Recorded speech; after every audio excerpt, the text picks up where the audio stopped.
Framtíðarbók. Gjöf til framtíðar. KB banki.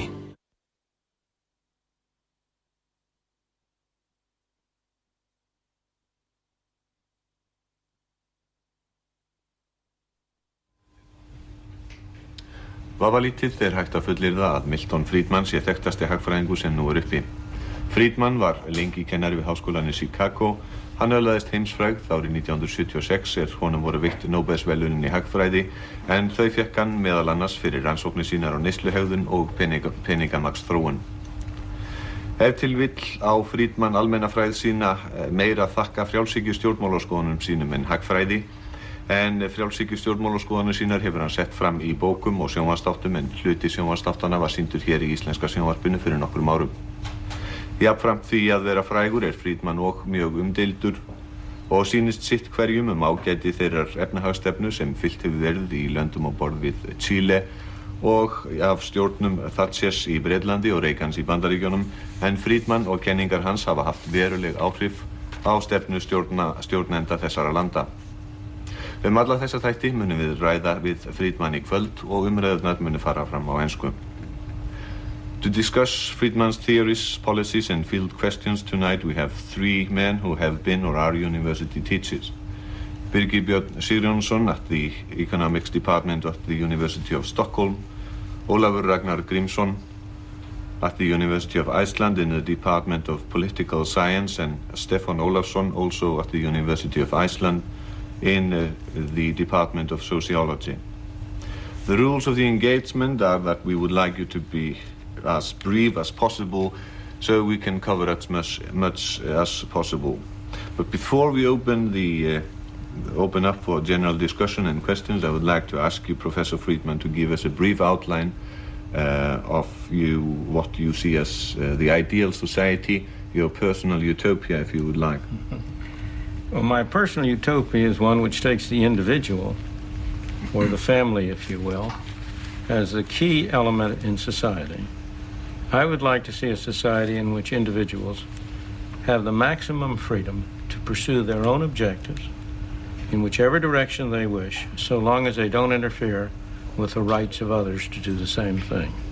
In such a society, I believe you do need a government, but the government has a very limited role.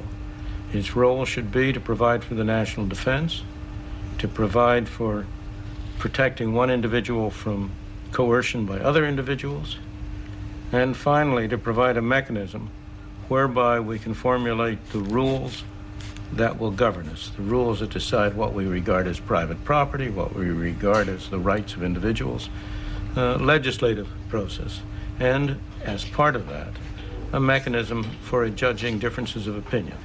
So you would have essentially, in my good society, a very limited government devoted to the tasks of defense, of justice, of legislating rules, and very little else. Mm-hmm. The rest would be left to the free individual activities of individuals joined together through the operation of a private and competitive market. At the moment, we have, in your opinion, I guess anyway, too big a government and very far from the ideal society which you have described. Which would be the best way to attain, to realize that dream? There is only one effective way to do so, and that is by democratic means, by allowing the people to express their views. I have been fascinated by the fact that in country after country you have a paradox. You have what is supposed to be a government of the majority.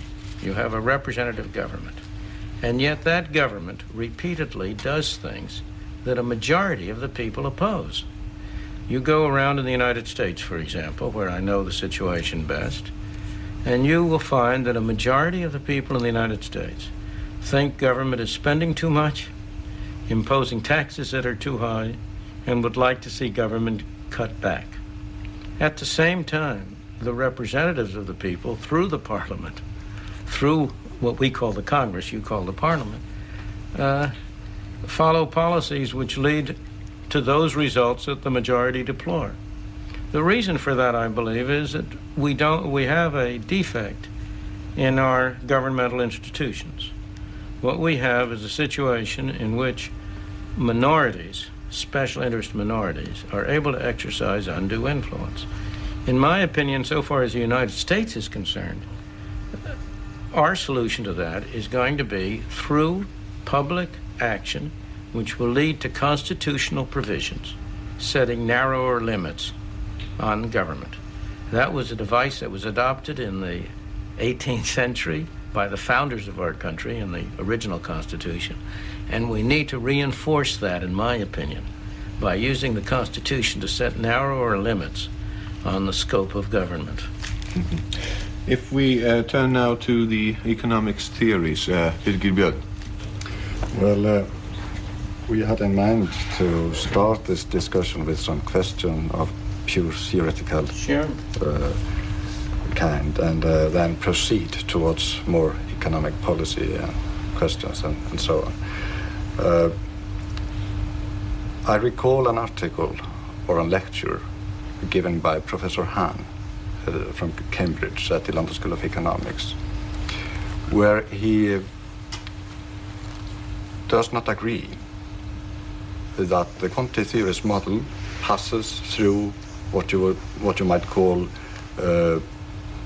the normal requirements of a modern economic theory.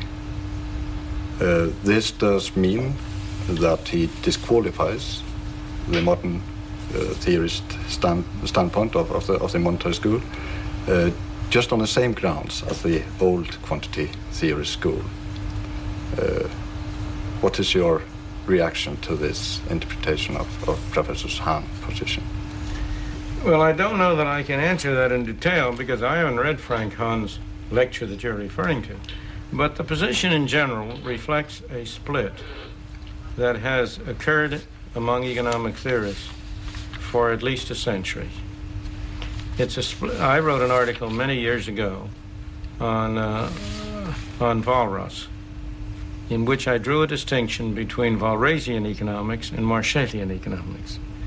The Walrasian view is that you have to have a general system of economics, a general equilibrium system, which will reflect all of the interrelations in the society in one system of simultaneous equations. It's very hard to talk about it without talking about it in a fairly technical sense. It's a general equilibrium system. Hahn is in that tradition. Alfred Marshall, who was a great economist at Cambridge in the 19th century, one of the most important economists who ever lived, had a very different view. His view was that economics should be an engine of analysis, that the purpose of economists is to consider problems and try to construct tools with which they can analyze concrete problems and reach conclusions about the consequences of that. Now, in order to do that, you have to simplify. You can't consider the world as a whole. You have to narrow and concentrate on one particular segment. That's what I call the Marshallian approach to economics. I personally have always regarded myself as a Marshallian and not a Walrasian. I think the general equilibrium system is a beautiful work of art. I think it is very valuable for students to learn it, to get a feeling about the interrelationships of things. But there is no way in which it can be used in practice to effectively to analyze specific problems. And so I have been inclined to view economics as the task of constructing an engine of analysis. From that point of view, both what you call the earlier quantity theory and the modern quantity theory, which are really the same thing. It's not really a different thing, it's a development, a further development of it. From that point of view, I believe those are effective engines of analysis. They deal with a particular problem. Quantity theory is not a general theory. It doesn't tell you very much about what the price of fish is going to be. It tells you a great deal about what the price level of all things on the average will be. It tells you a great deal about what the monetary circulation will be. And I have been inclined to view the quantity theory from that point of view as an engine of analysis, and from that point of view, I believe there is no economic theory for which there is a greater amount of empirical evidence justifying and supporting its main propositions. Yes. Well, this was a very large answer or strong refutation of this position. It's no refutation. Don't misunderstand me. I think the world benefits from differences of opinion. Yes. I am delighted to have people like Frankie Hahn and other people like that because they develop ideas and approaches which other people can take up in other ways. So I'm not criticizing him. I'm only saying he's choosing to concentrate in one area. I'm choosing to concentrate in another. Should we take that to mean as that your theories are not necessarily right, but just one of many theories which goes to make of the whole mind of ideas? That's a different thing. No theory is necessarily right. In the world of science, nobody can be positive. Science consists, whether it's physical science or economic science, it consists always of a set of hypotheses, which are accepted because they seem to fit the facts to date. But somebody may come along and find a new set of facts. And until they can be disproven. The Newtonian theory is succeeded by the Einsteinian theory. But to take that up to the specific example of your own theories, as you were just saying, the validity of theories is found in how well they will fit empirical tests. Absolutely.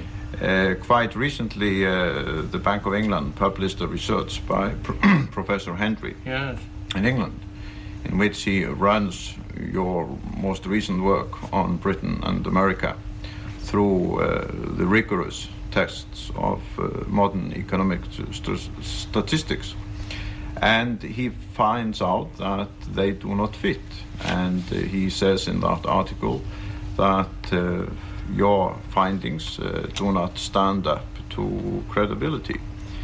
Have you attempted to refute Henry's conclusions? Because it seemed to, by what you just said before, that you would have to do that if you want to continue to claim validity for your own theories. Well, let's take that up. First of all, I don't believe you've described accurately what Henry has done.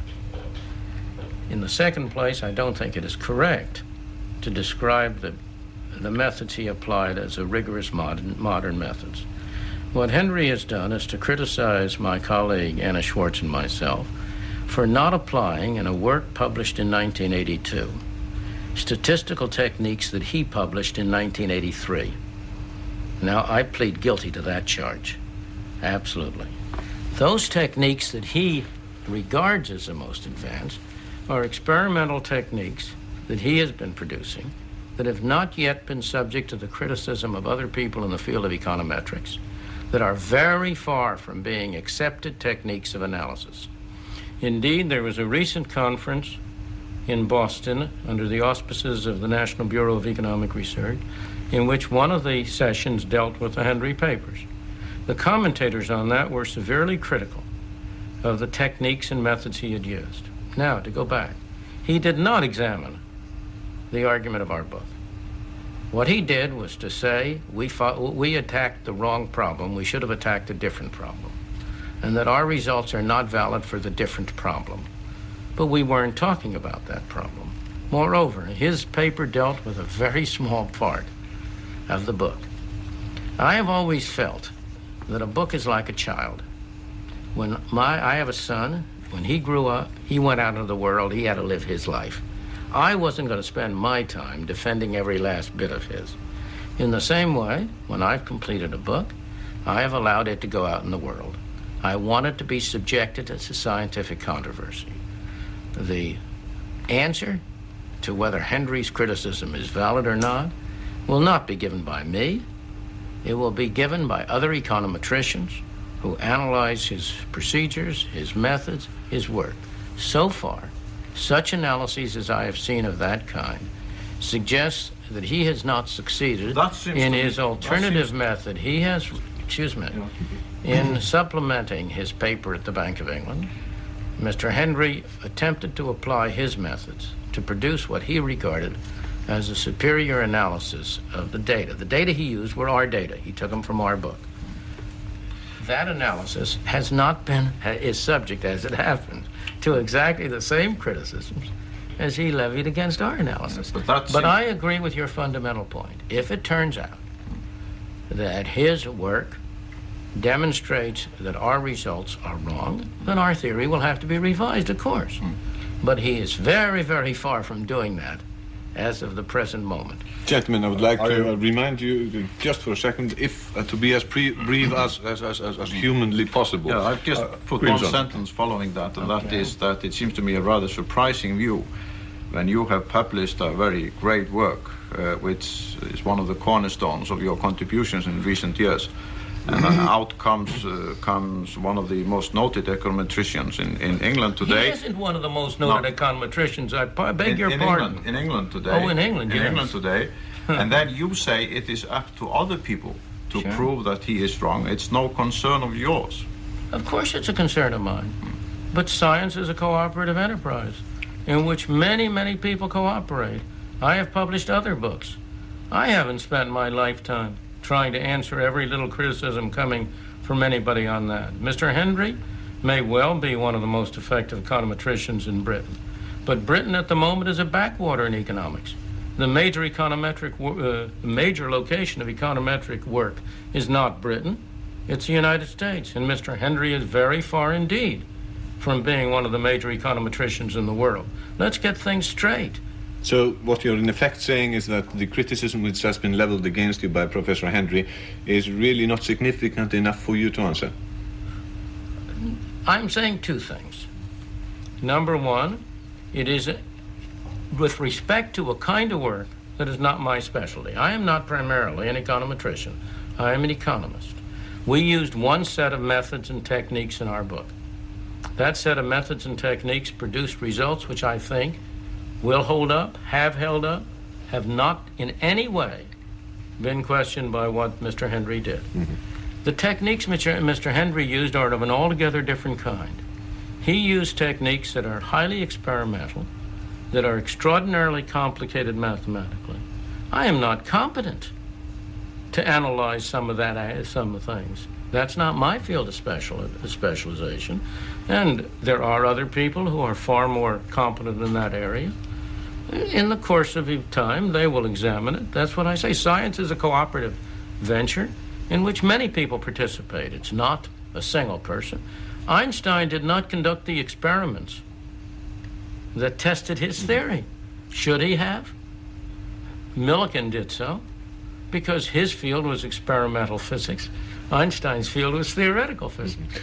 Back to economics. I think it's very important here to hear a comment on the major results of Mr. Henry and Ericsson, because they find out that the money-demand function is not stable of the kind that you presume. That is not what they found out. What they found out, what they argued, was something very different. That's precisely what they say they found out. Yes. But you have to you disagree that they did find out? Well, they didn't find that out at all. What they did was something else. Let me explain the situation. We were trying to separate out the movements from cycle to cycle, the longer-term trend. We deliberately tried to eliminate the intra-cycle movements. And what kind of a time frame are we talking about when you talk about longer cycles? We were talking, our book covers a period of over a century.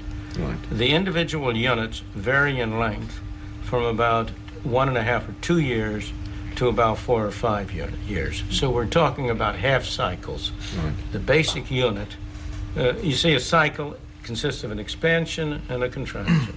And our basic units are half cycles, either an expansion or a contraction. Mr. Henry's main criticism, main comment, this is why I say, he said we decided to go to New York and he thinks we should have gone to Boston. Because his main criticism is that we divided the data in this way, instead of treating all the data at once and trying to get one theory that would cover both the movements within the cycles and the movements between the cycles. When he asserts that we do not have a stable demand function for money, what he is saying is that his investigation, using the data continuously, not breaking it down as we did, he was unable to derive from that a function that would apply both within the cycles and between the cycles. And I don't regard that as a very surprising thing.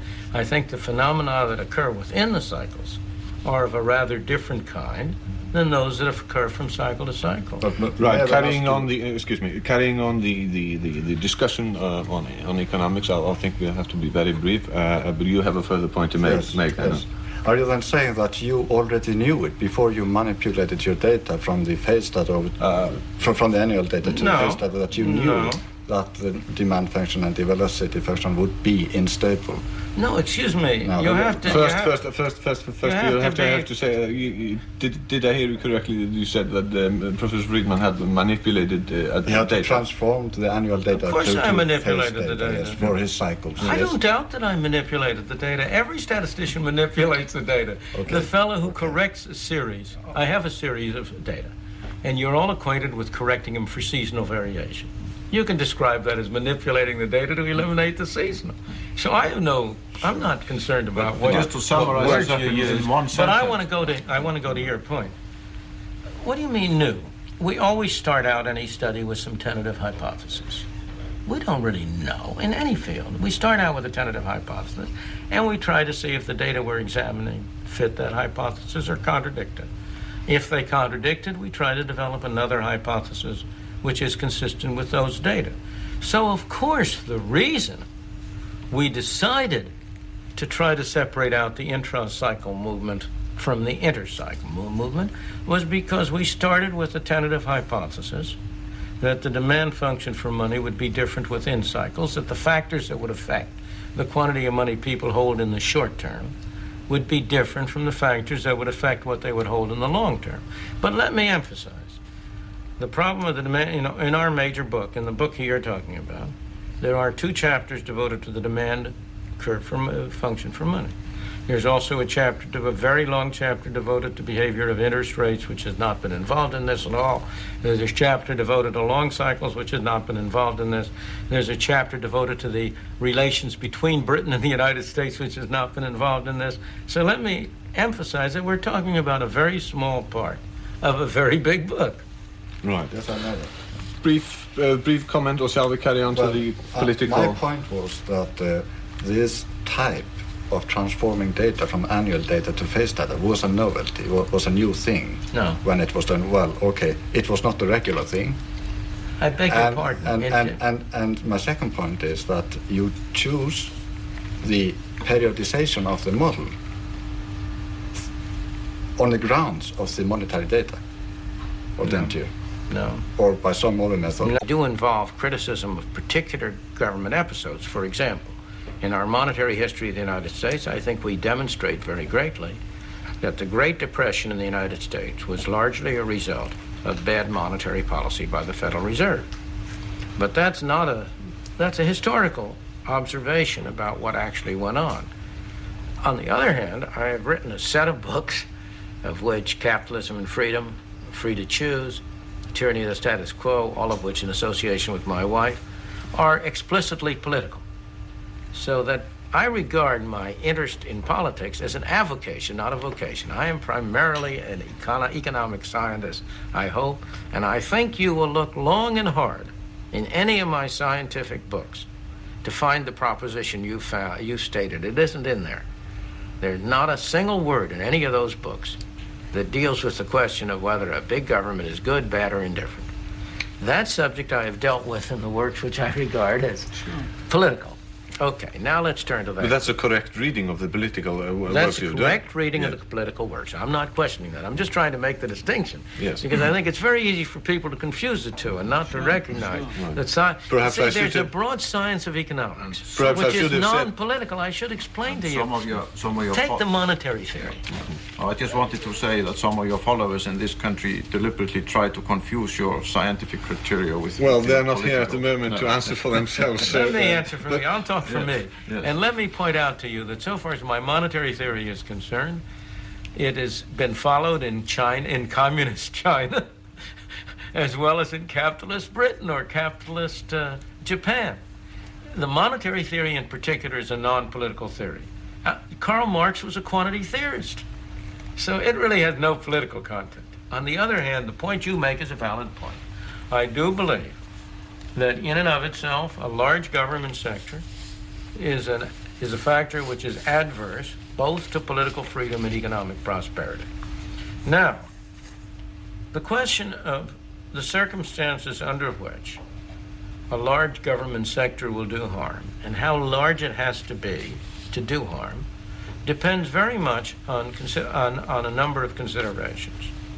One of those, a very important consideration, is the homogeneity of a society.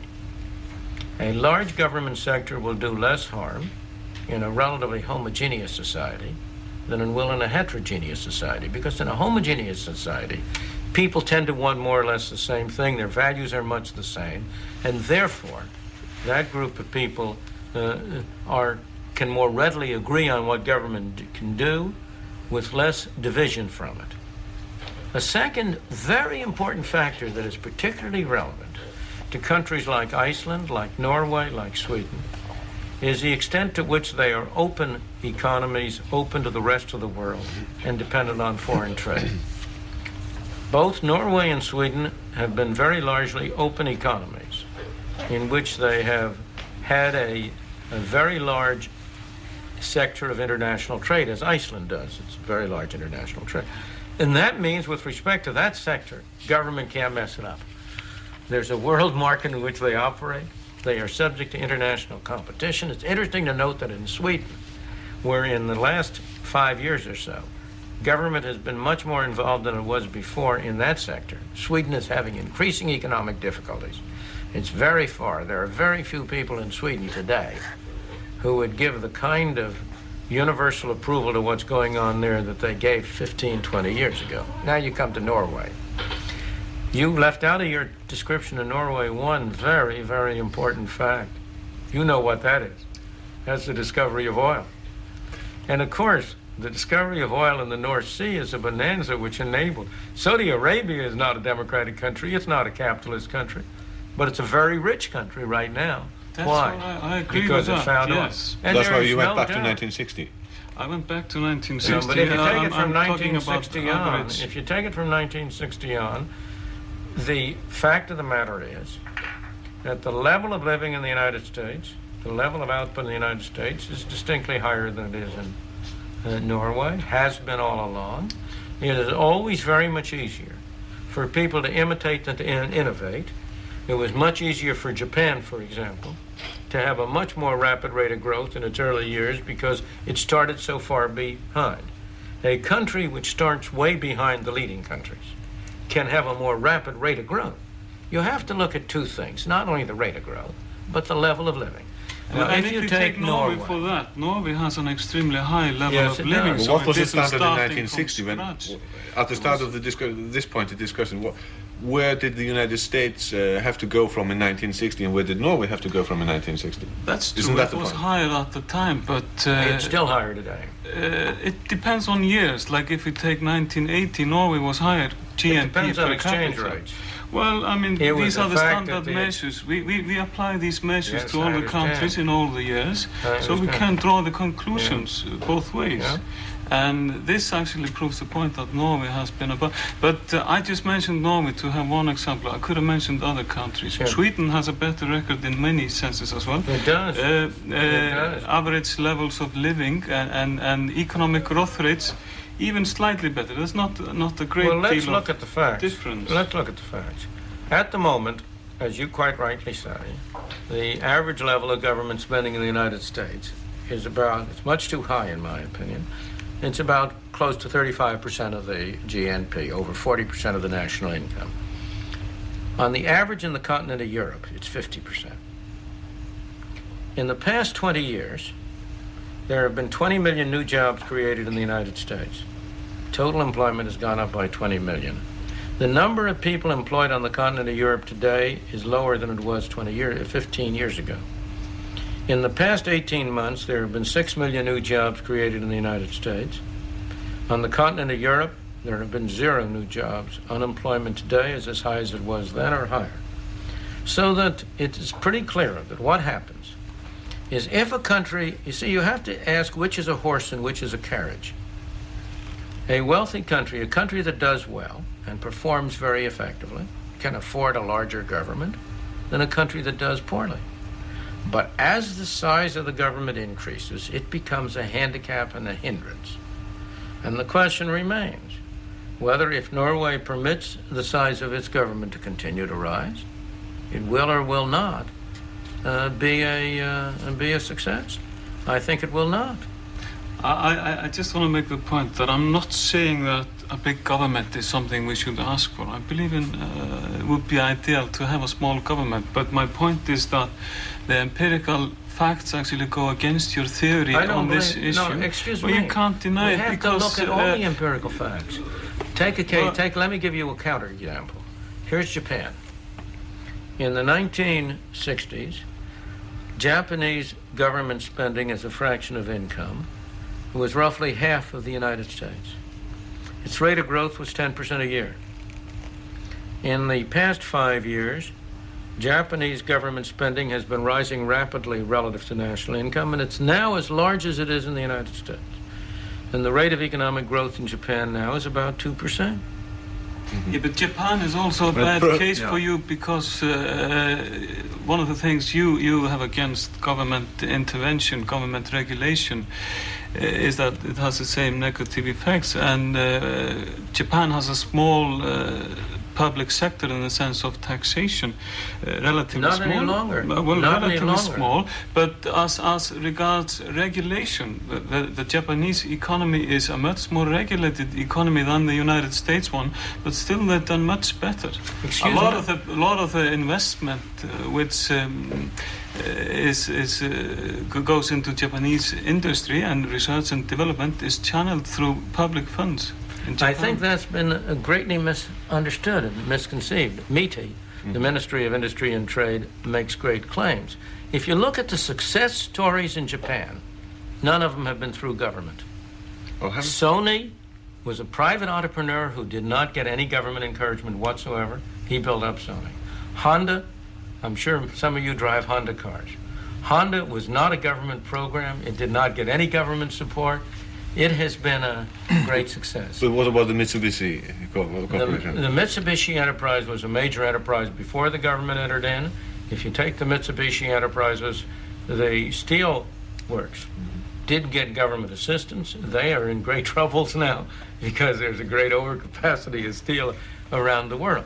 The most prominent Japanese successes have been the ones where they've really made a dent, have been in electronics, television, automobiles. In all of those cases, it's been by individual entrepreneurs without, or in some cases against, the desires of MITI. Japan is a fascinating case. I've spent a lot of time in Japan. And the one thing I learned about Japan is any statement you can make about Japan which is true has an opposite statement which is equally true. If you say that the government plays a large role in business in Japan, you're right. If you say business plays a large role in government, you're right. If you say there's a large element of monopoly in Japan, you're right. If you say there's a large element of competition in Japan, you're right. For example, you know that Japan is almost the only country in the world that I know of where there are private highways conducted for profit. The railroads in Japan are part government, part private. Well, it's a Professor, I fascinating think mixture. Mr. Grimson wants to make a point. Very interesting discussion because I think it illustrates very well the methodology which you usually employ. Did you say methodology or mythology? Well, I could have said mythology because part of it is actually that. Because as you said yourself before, you draw a distinction between your scientific work, which some other scientists have been criticizing very heavily, although you have wanted to downplay that criticism in this discussion. And then there is another area of your work, which is sort of political theory, in which you participate in a general political debate, trying to advocate your ideas, not on a scientific basis, but on a general basis of competition between ideas. But there are a few countries where the governments have adhered to your recommendations and where one has a real life situation. And you said at the press conference here yesterday that in the first years in Chile the government followed your recommendation and it got excellent results. And to many people who have heard of you as an advocate of freedom, it is a surprising paradox that a country where you have a military dictatorship, where a lot of people, even thousands of people, were imprisoned for their views and some killed, where human rights were almost completely abolished, where political parties were banned and there was no freedom of information or the press or so on, that in such a country of this nature, your theories can be a success. Well, how do you explain the fact that in a country like China, which satisfies every one of your descriptions, those particular scientific theories have also been a success? Well, I think that because there's some great similarity between some of the political system of China and some how of do you explain the fact that in a country like Japan, yes, which it does not correspond to your description, the same theories have also been a success? I can understand why you want to avoid to talk a bit about Chile. But I'm glad to talk about Chile. I'm not trying to avoid it at all. But let's talk about it in concrete terms. Of course, be glad to. Let us talk about it how it is. That, let's talk about Chile in concrete terms. Let's talk about the fact that my participation in Chile... Can I explain first what my participation in Chile was? Because it seems to me that's highly relevant to this discussion. My participation in Chile has two parts. It has to do with the fact that the University of Chicago had a contract with the Catholic University of Chile before the period we're talking about, in which they sent students to Chicago to be trained. We sent people down there to help them in providing their education. And as a result, we trained at the University of Chicago many highly skilled economists who played an important part in economic policy. In the second place, in 1975, I spent exactly 7 days in Chile giving a series of lectures. You will be interested to know that one of those lectures was entitled "The Fragility of Freedom" and dealt with precisely the threat to freedom from a centralized military government. No, but you will also like to know that aside from those 7 days which I spent in Chile at that time, I have had no connection with the Chile government. I have never been an advisor to the Chile government. I have never refrained from criticizing the political system in Chile. That's not the point. Professor, I don't think that anybody wanted to imply that you were in any way responsible for the society in Chile. You were responsible for people being killed. The point I was trying to make, but I would have made if you hadn't interrupted, was that you claim to be the theorist of freedom. When you're asked to give an advice in this country, you gave one word: freedom. Right. But at the same time, you are on record here in this country as saying that a country which is among the most severe military dictatorship in recent years applied your economic theories truthfully. And the point I just want to bring out, and it seems that you have now acknowledged it as being true, that your economic theories can be applied either in a rigorous dictatorship of the proletariat, like in China, or in a dictatorship by generals. Look, are you going to say that the law of gravity is different in China and in Chile than it is in Iceland? No, All right, there are certain aspects of economics, as I explained before, which are scientific in character. The law, the quantity theory of money, is a scientific law. The statement that inflation is always and everywhere a monetary phenomenon is a scientific law and not a political law. It is like Newton's law. If any country, whether it be a dictatorship, a democracy, whatever it may be, prints too much money, you're going to have inflation. If any country, whether it be a dictatorship or a democracy, wants to reduce inflation, it must reduce the amount of money it prints. Now, those are scientific laws. They have no political content, as I was explaining to you before. You can, whatever your political views are, look, I don't understand you. Are you saying that if you have certain political views, you should only use one kind of physics? No, I'm just saying that there is, in the presentation of your views, no clear dividing line, as I think has become a success. Well, how do you explain the fact that in a country like China, which satisfies every one of your descriptions, those particular scientific theories have also been a success? Well, I think that because there's some great similarity between some of the political system of China and some of the... How do you explain the fact that in a country like Japan, which it does not correspond to your description, the same theories have also been a success?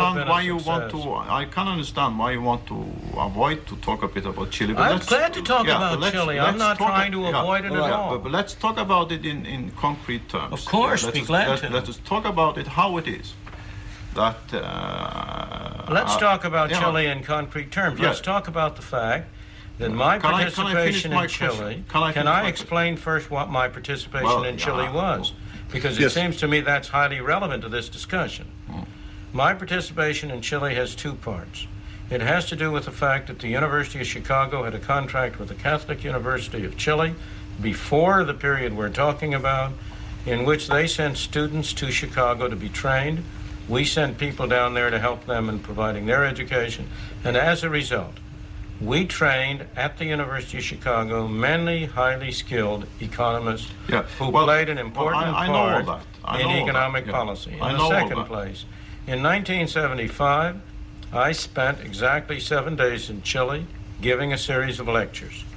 You will be interested to know that one of those lectures was entitled "The Fragility of Freedom" and dealt with precisely the threat to freedom from a centralized military government. No, but you will also like to know that aside from those 7 days which I spent in Chile at that time, I have had no connection with the Chile government. I have never been an advisor to the Chile government. I have never refrained from criticizing the political system in Chile. That's not the point. Professor, I don't think that anybody wanted to imply that you were in any way responsible for the society in Chile. You were responsible for people being killed. The point I was trying to make, but I would have made if you hadn't interrupted, was that you claim to be the theorist of freedom. When you're asked to give an advice in this country, you gave one word: freedom. Right. But at the same time, you are on record here in this country as saying that a country which is among the most severe military dictatorship in recent years applied your economic theories truthfully. And the point I just want to bring out, and it seems that you have now acknowledged it as being true, that your economic theories can be applied either in a rigorous dictatorship of the proletariat, like in China, or in a dictatorship by generals. Look, are you going to say that the law of gravity is different in China and in Chile than it is in Iceland? No, All right, there are certain aspects of economics, as I explained before, which are scientific in character. The law, the quantity theory of money, is a scientific law. The statement that inflation is always and everywhere a monetary phenomenon is a scientific law and not a political law. It is like Newton's law.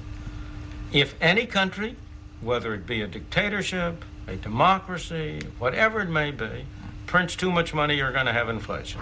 If any country, whether it be a dictatorship or a democracy, wants to reduce inflation, it must reduce the amount of money it prints. Now, those are scientific laws. They have no political content, as I was explaining to you before. You can, whatever your political views are, look, I don't understand you. Are you saying that if you have certain political views, you should only use one kind of physics? No, I'm just saying that there is, in the presentation of your views, no clear dividing line, as I think has become apparent in your replies to the previous questions. No clear dividing line between your general political theories and what you call your economic theories. There is not a clear box of your economic theories and not a clear box for your political theories. And that is why I think many of the profit-making forces, the big business side, those who want to advocate less taxes so they have more money, have, if I may say so in all politeness, taken you on as a guru because they find this kind of mixture very convenient for them to propagate their own political theories and give it a kind of semi-scientific gloss. I take it you think the automobile companies have approved my opposition to import quotas from Japan. I take it you think that the steel companies have approved my writings protesting vigorously against imposing tariffs on steel. You are quite wrong about big business taking me as a guru. When I say what they believe in, yes. When I say what they don't believe in, no. Now, let me go back to your fundamental question. And let's see if we can make a little order out of it. Every political question has several elements. One element is what objectives do you want to achieve? That's a value question. That's not scientific. That's a question of values. The second question is, what means do you use to achieve those objectives? Now, that's a scientific question. The question of whether, if you do such and such, it will have such and such effects is a scientific question. There are no pure, in your sense, there are no pure political questions that don't involve scientific issues. The question of whether you would like to travel, let's say if you're in the United States, whether you'd like to travel to New York, Chicago, that's a value question. The question of whether, in order to travel to New York or Chicago, you have to take a train or an airplane, that's a scientific question. So, of course, there cannot possibly be a complete separation between scientific questions here. The physicists who worked on the atomic bomb were applying scientific methods. The decision to use a scientific bomb was a political question, but that whole issue was a mixture of political and scientific issues. What I am trying to say is that certain parts of my work have been concerned with the scientific issue of what will be the consequences of doing certain things. Now, where I get political is when I come to the question of what do you want to do those things for? What is your objective? Look, if you want to produce inflation, as a scientist, I can tell you how to do it. From a policy point of view, I'll say you're making a mistake. It's a terrible thing to do. Don't produce inflation. Can I then just ask you one question on that? I mean, what would you say about fixed exchange rates?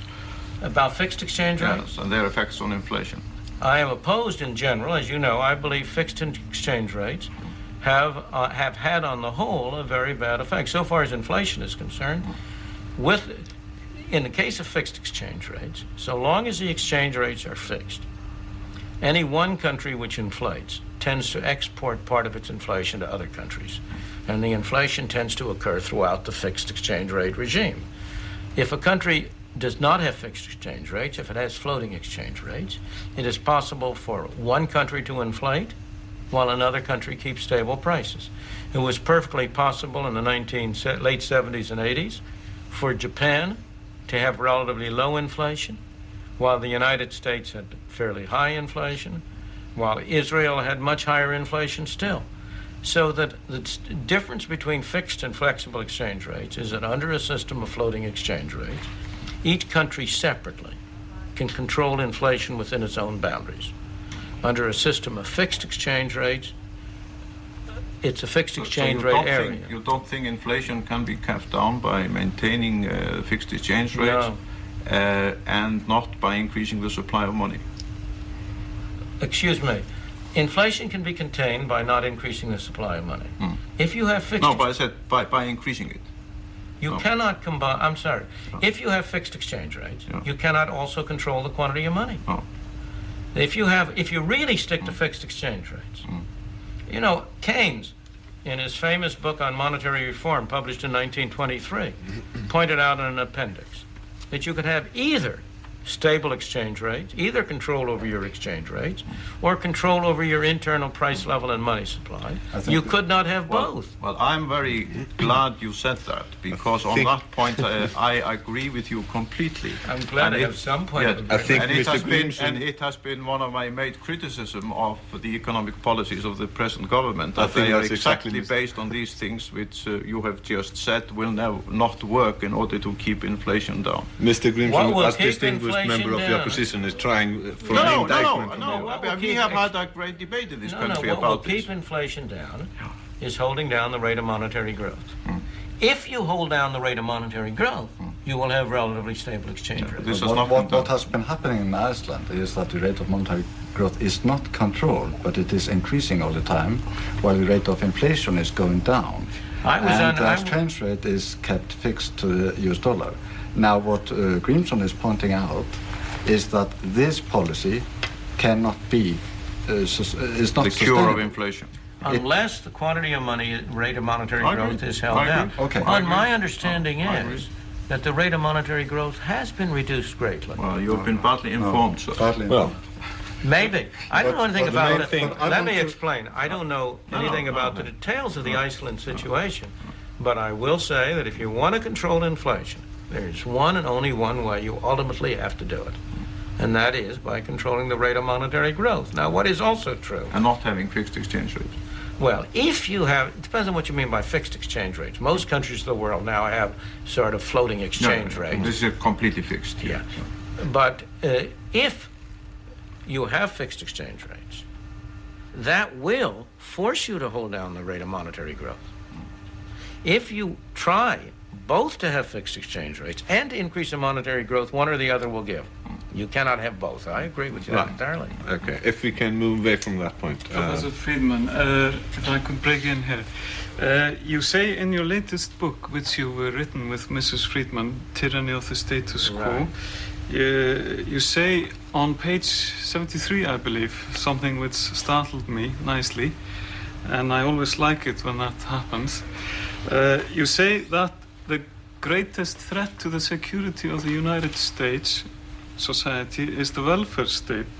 And you say also that it's even greater than the Soviet Union with all its nuclear weapons. Mm-hmm. In the light of the problems that your theory about the relationship between big government and economic outcomes, this would seem to us here in Europe, where we're used to very big welfare states, much more advanced than the United States one. This would seem like something of an exaggeration. Well, maybe it may seem like an exaggeration, but I don't believe it is. Because what I meant by that, as I think I explained in the context, was that the pressures of the welfare state make it more and more difficult to have the funds available for maintaining a strong defense. That the willingness of the public to pay taxes is limited. That the total amount that the public will tolerate in the form of taxes tends to have some upper limit. Just where it is not clear. But it has an upper limit. That depends on circumstances in different countries.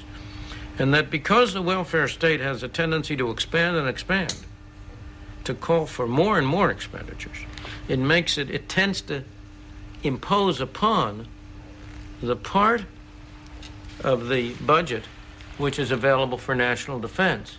And the sense in which I said that was a great threat was that if we did not curb the welfare state, we would be unable to get the amount of resources available for defense that was necessary to meet the threat of the Soviet Union. Could I just take up another issue, slightly different? Sure. The question of equality. Sure. You come out against governments or anybody else trying to increase equality in the society from the distribution of income, say, that a free market system would give us. And there are, again, many reasons for your point on this. And but they come out differently when we talk about different groups, like when we talk about the rich and the poor. In your taxation policies, you recommend that we should lower the tax rate on high incomes. Mm-hmm. And your reason for that is that this will give the rich more incentive to work harder, no, that is and not also my reason. also to save. That's not my reason. Excuse me, you're attributing to me the reason of somebody else. The reason of lowering taxes on the rich are then what? Oh, it's not to give them more incentive to save. It's not to give them more incentive to work. The reason for reducing the tax rates at the top is to reduce the incentive to invest their savings in unproductive ways. The fact is that with those high rates, now what you do is get tax shelters, which may be the wrong place to put your funds. I don't expect the rich to work any harder because you're going to lower the tax rate, but I do expect that the work they engage in will be directed more efficiently and will produce greater benefits for the rest of the population. I think it's disgraceful in the United States that we should have so many thousands of able people devoting full time of their efforts to trying to help other people avoid taxes. We have too many tax lawyers, too many tax accountants. Excuse me, Stefan, before you make your point, I would like to remind you, gentlemen, that we are presently going to run out of time, and therefore we have to be very brief on these closing moments of this discussion, Stefan. Sure. Well, this is a very important issue because you always tie the issue of equality to efficiency and the incentive to work. You don't deny that. Excuse me, not solely the incentive to work. No, but could I just go on? This also applies to your criticism of welfare measures, unemployment benefits, minimal wages, and so on. There you are worried about the the loss of incentive to work, that people actually become lazy, lose their interest in working hard, trying to move on, and thereby contribute to society, and also stimulate economic growth, because that all ties together. So the conclusion of your point on this is that the more forced equality we have, the less success, the less work you get, and the less economic growth rates. If we look to Iceland, which is only one empirical example I could mention which actually disproves it, there are many others. In Iceland we have a relatively equal distribution of income and level of living, but still we're one of the hardest working nations in the world. Our average working week is amongst the highest. So this would definitely disqualify your theory, which ties together equality and efficiency. There's also empirical research which the brilliant economist Professor Lester Thurow at MIT has cited in a recent paper, where he shows that if you tax high income groups, it does not lead to a lesser incentive than otherwise. In fact, it may lead them to try harder and thereby contribute more to society, which is the opposite outcome that... Briefly, I said, Stefan, briefly. Yes, this is the opposite outcome that we would expect from your theory. Well, you've raised a lot of different issues. As I emphasized, my main argument about the tax system is that I would like to have a tax system which does not distort the incentives of people with respect to how they use their labor and with respect to how they invest their capital. It's much more the distorting effect that I'm concerned about than it is the overall incentive effect that you were talking about. With respect to the poor, there is no doubt that in the United States, the existence of the welfare system changes the incentives of the poor in ways that I regard as adverse. I don't blame the poor people for that. They are foolish if they don't take advantage of the program. But as you may know, I think there is an enormous difference between 90% of us saying we want to help the bottom 10% and 80% in the middle saying we're going to take money from the top 10% to give it to the bottom 10%, most of which in the way drops off in between on the 80% and doesn't get down to the bottom. But you do not I am in favor of a society. I am in favor of a society of equal opportunity. And I say that as a matter of empirical fact, such a society will in fact produce greater equality than a society which seeks to impose equality. Well, now, if we come to the case of Iceland, circumstances affect things. I don't know the detailed situation in Iceland. What you say may well be true. But much depends on the character of the people, on the background, on the kind of welfare measures you have. I don't know what welfare measures you have. I don't know how much redistribution of income you have. The question is, do you have equality? Because you have a highly homogeneous population that has lived together for a long time and that has been able to achieve a relative degree of equality? Or do you have equality because it has been imposed upon you through a welfare state? I don't know what the answer is. But there are other equal societies that's the same briefly, applies since to time you. is sort of running short. Sure. Is it a correct summary? Allow me to examine in detail the particular cases you're dealing with. I might very well come out with those conclusions. Maybe I wouldn't. With respect to the drug case, the drug control, that I think you have a great deal of evidence in many different countries. And in my opinion, prohibiting drugs does far more harm than good, regardless of what your moral views are on it. I know in the United States, half the crime in our cities comes from the drug trade, and we would have a lot less crime. We tried it with prohibition and it didn't work. If you really are interested in saving the lives of people, if that's your main objective, then you obviously ought to prohibit both smoking and drinking. In the United States, smoking and drinking cause far more deaths than either drugs or any of these other things you're talking about. Now, I am not in favor of that. That's not a moral stand. It is a moral. No, that's a practical stand. That's a practical But my stand. moral stand is that I believe that people should be free to commit suicide. If a friend of mine drinks or smokes, I think he's making a mistake. I will try to persuade him not to do it.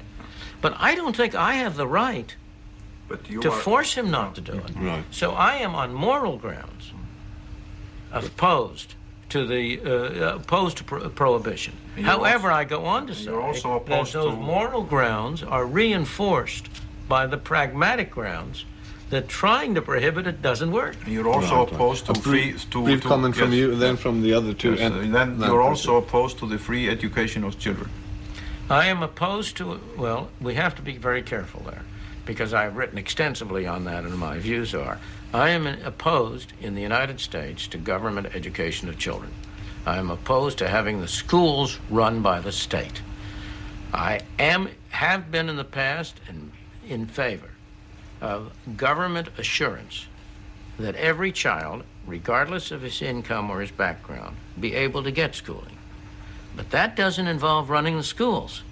I've been in favor in the United States of something called a voucher system, under which parents would be free to choose what schools their children go to. And in that sense, first of all, there is no free education. What do you talk about free?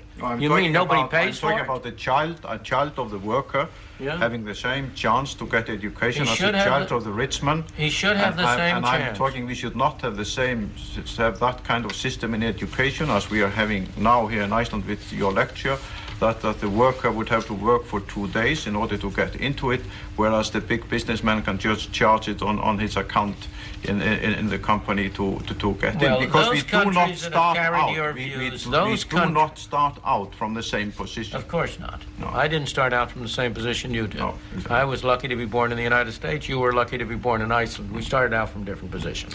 But those societies that have tried to carry out the views you're now expressing are the societies of misery, of tyranny, of slavery.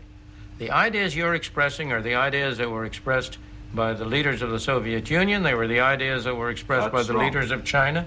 They are the ideas that have been expressed in every country that has sought to go down the direction you're describing, has ended up with tyranny and misery.